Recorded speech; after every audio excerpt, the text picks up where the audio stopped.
காலையில 9 மணிலேருந்து 6 மணி வரைக்கும் ஆபீஸ். அதை தவிர்த்து ஒரு நாளைக்கு 4 மணி நேரம் டிரைவிங். சாட்டர்டே சண்டேனா வீட்டு வேலை.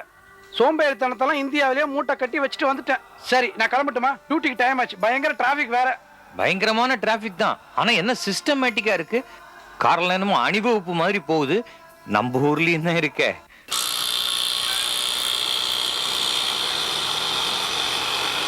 நம்ம ஊர்ல மாத்திரம் வண்டி ஓட்டிட்டோம். உலகத்துல எந்த நாட்டிலயும் வண்டி ஓட்டலாம். சரி, நான் கிளம்பட்டுமா? டைம் ஆயிடுச்சு. என்னடா நீ எத்தனை வருஷம் கழிச்சு பாக்குறோம். ஒரு 4 மணி நேரம் தான் லேட்டா போய் ஆபீஸ்க்கு. 4 மணி நேரம் லேட்டா? சான்ஸே கிடையாது. அட பாவி, நீயா இப்படி பேசுற? 9 மணிக்கு ஆபீஸ். 4 நிமிஷம் லேட்டா போனாலும் மேனேஜர் வருவார், கையை கொடுத்து செக்க கொடுப்பார். சூப்பரான ஆபீஸா இருக்கு. 4 நிமிஷம் லேட்டா போனா கூட செக் தருவாங்களா? நீ வேற, கையை கொடுத்து அக்கௌண்ட் செல் பண்ணி வீட்டுக்கு அனுப்பிச்சிடுவார். நீ இந்தியால இருந்த வரைக்கும் 5 மணி நேரம் பர்மிஷன் போட்டு கடனுக்கு 3 மணி நேரம் ஆபீஸ்க்கு போவ.